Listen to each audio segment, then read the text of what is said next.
Two versions of the same man. One wakes up at 6 a.m., closes a $1 million deal by noon, commands every room he walks into, and by 8 p.m. he is collapsed on a couch, soft, disconnected from his body, wondering why the success feels hollow. Version 2 wakes up at 6 a.m., closes that same $1 million deal, and by 6 p.m. he is under a loaded bar, moving weight that most men his age quietly gave up years ago. He walks into every room differently. He thinks differently. He lives differently. Here is what I need you to understand before we go a single step further. Those two men have the exact same schedule, the exact same demands, the exact same constraints. The only difference is a decision, a philosophical decision about what kind of man they are committed to being. Today, I'm going to give you the complete architecture of version 2. I'm Dr. Aris Thorne. This is Primal Unleashed, and we operate under one unshakable standard here, the Silverback Standard. Modern life makes us soft. Primal movement makes us unbreakable. We don't just lift weight, we reclaim our nature. Stay locked in through every section of this conversation, because what I share in Section 4, the mental rewiring piece, is the exact reason why intelligent, disciplined, successful men still abandon their physical edge. And once you see it, you cannot unsee it. Let's build this. The modern dichotomy. Here is what 2026 actually looks like for the high-performing professional, and I want you to be brutally honest with yourself as I describe this. You are sharp. You are driven. You have built or are building something real. But somewhere between the second promotion and the third international flight of the quarter, your relationship with your own body became transactional at best, neglected at worst. You sit for an average of 9 to 11 hours a day. Your hips have not been loaded through a full range of motion in weeks. The muscles that were biologically designed to carry, climb, push, and protect, the muscles that in every prior era of human history defined your survival value, they are sitting completely dormant while your calendar fills up. And here is the insidious part. Your nervous system is not dormant. It is running at full capacity, processing threat signals, managing social hierarchies, absorbing pressure from every direction. All of that neurological activation and none of the physical output that evolution built to discharge it. You are a predator living in a cage that looks like a corner office. The sophisticated savage is the man who names that tension and refuses to accept it as the cost of professional success. He is the executive and the athlete, the strategist and the physical specimen, and he does not see those identities as competing because they were never meant to be separate. The Roman senators trained, the Spartan commanders governed, the merchant warriors of the Renaissance led armies and built trade empires from the same body. The idea that professional greatness requires physical sacrifice is a modern invention, and it is costing you more than you realize. Let me be direct with you for a moment. I work with high performers across industries, finance, tech, law, military leadership transitioning into executive roles, and the pattern I see repeatedly, relentlessly, is this. The man who neglects his body for 5 years does not just lose his physical edge, he loses his baseline confidence. Not the performed confidence of titles and accomplishments, the biological confidence that comes from knowing in your body that you are a capable and dangerous organism. That loss is quiet. It is slow, but it is real, and it shows up in the micro moments, the slight hesitation before you speak up in a room, the subtle contraction in your posture when you are challenged, the exhaustion that hits you at 3 p.m. that you used to push right through. The good news? Every single one of those things is reversible, not over years, over weeks, if the system is right. The Executive Athlete Protocol. Here is where most fitness content fails the professional completely. It was designed for someone with unlimited time, unlimited recovery, and a primary identity as an athlete. You are not that person, and you do not need to be.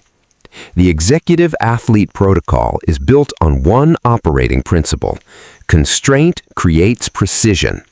The professional who has 45 minutes to train 4 times per week, given the right architecture, will outperform the gym enthusiast with 2 hours and no strategy every single time. Here is the structure: 2 primal strength blocks per week, heavy, compound, ground up. Deadlifts, loaded carries, overhead pressing, barbell squats. These are not aesthetic exercises, they are hormonal events. The testosterone release from heavy multi-joint loading is measurable within hours. The growth hormone release during recovery reshapes body composition without a single minute of cardio. The dopamine cascade post-session is the single most reliable source of confidence you can engineer into a work week. 2 metabolic conditioning sessions per week. Short, calculated, intense. 15 to 20 minutes of structured work followed by active recovery.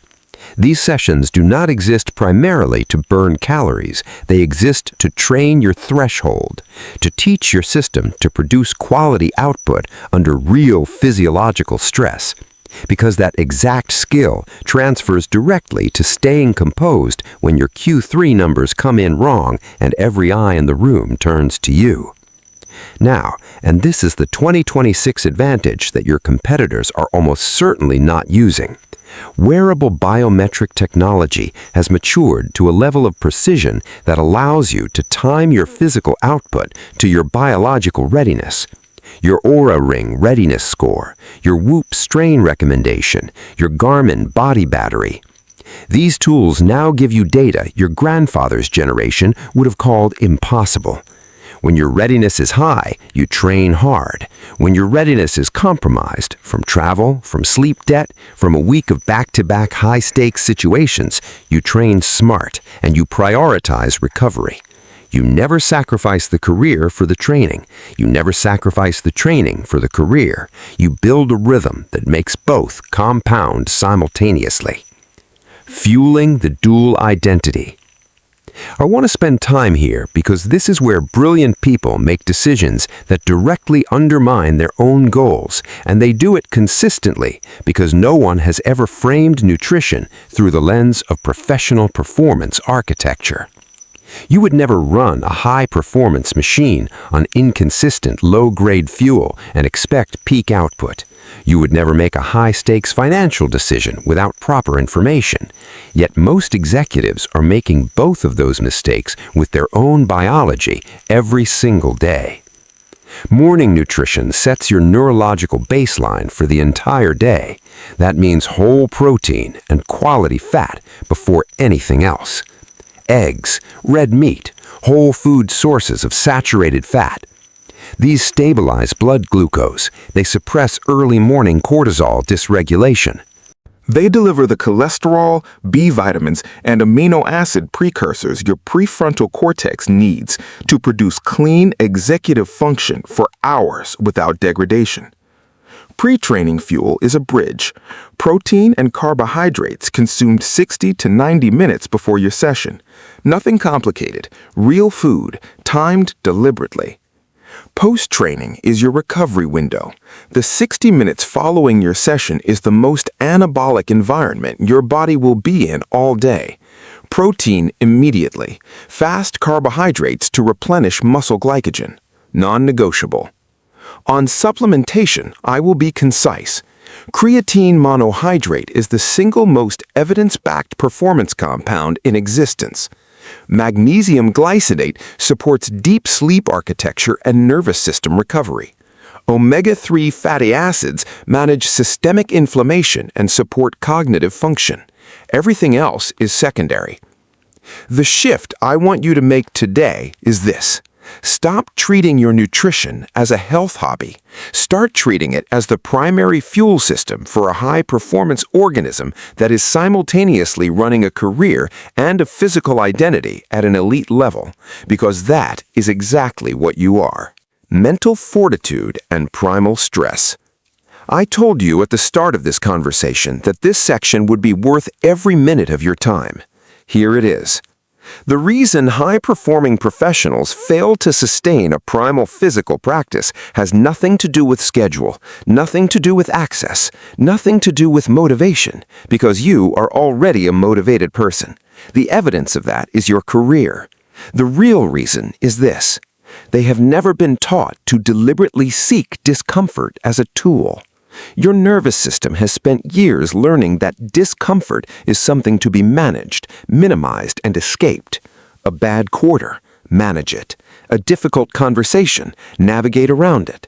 Stress, decompress with wine or Netflix or anything that removes the sensation quickly.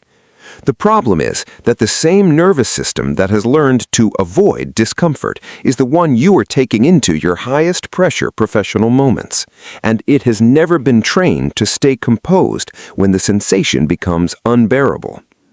When you choose, deliberately, voluntarily, to walk into an ice bath, to load a bar that intimidates you, to push through the final 30 seconds of a circuit when your body is screaming for you to stop, you are doing something neurologically profound. You are teaching your own brain that you are the decision maker, not the discomfort, not the sensation, not the fear. You. Cold exposure at 3 to 5 minutes below 58 degrees Fahrenheit activates norepinephrine release at levels that rival pharmaceutical cognitive enhancers. It is documented, it is repeatable, and it rewires your default response to stress from contraction to control in as little as 3 weeks of consistent exposure.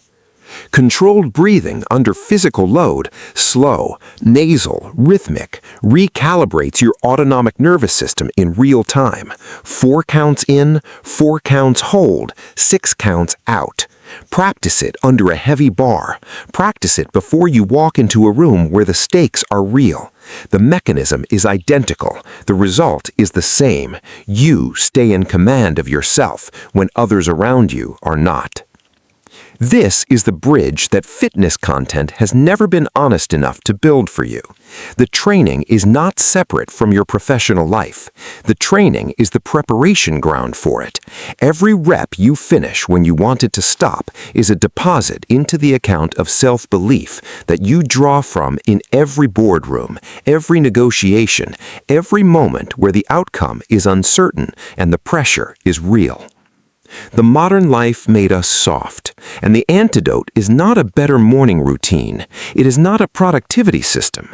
It is earned, deliberate hardship, pursued with intention, and carried into every arena of your life. That is the Silverback Standard. Integration and legacy. There is a version of you, and I believe without qualification that every man watching this has encountered him at least once, who walks into a room and shifts its gravity, not because he announced himself, not because his title preceded him, but because he carries something that cannot be manufactured, cannot be purchased, and cannot be performed. It lives in the way he holds his frame, because his posterior chain is actually developed. It lives in the quality of his stillness under pressure, because he has trained himself to operate in controlled chaos. It lives in the depth of his voice, the pace of his movement, the unspoken signal that emanates from a man who has not allowed comfort to quietly dismantle him from the inside. That man is not a fantasy. He is a construction, built rep by rep, choice by choice, session by session. The sophisticated savage does not see his tailored suit and his training kit as two separate identities. He sees them as two expressions of the same identity. The man who operates at the full bandwidth of human capacity, intellectually dominant, physically uncompromising, mentally unshakable. You were not designed to be one or the other. You were designed to be both. And the only thing that has ever stood between you and that version of yourself is the decision to stop treating physicality as optional. The transition from the boardroom to the weight room is not a gear shift. It is a signal to yourself and to every part of your biology that you are someone who shows up completely in every arena, every single day. That is what this channel is built for. Not to give you a workout, not to give you a diet, but to give you a complete standard for what it means to be a modern man who refuses, absolutely refuses to trade his primal edge for his professional ambitions. Modern life makes us soft. Primal movement makes us unbreakable. We don't just lift weight, we reclaim our nature. If something in this conversation landed for you today, if any part of it woke something up that has been sitting quiet for too long, I need you to do one thing right now. Not after the next meeting, not after the commute home, right now. Send this to one man in your life who's building something significant professionally, but who is slowly, quietly losing his physical edge in the process. He needs this conversation more than he knows. If this is your first time on Primal Unleashed, subscribe, because every single week on this channel, we go deeper into the architecture of the man you are fully capable of becoming. The next video covers exactly how to engineer your morning before the world takes your attention, and it will change how you start every day from this point forward. I'm Dr. Aris Thorne. This has been the Silverback Standard. Go be unbreakable.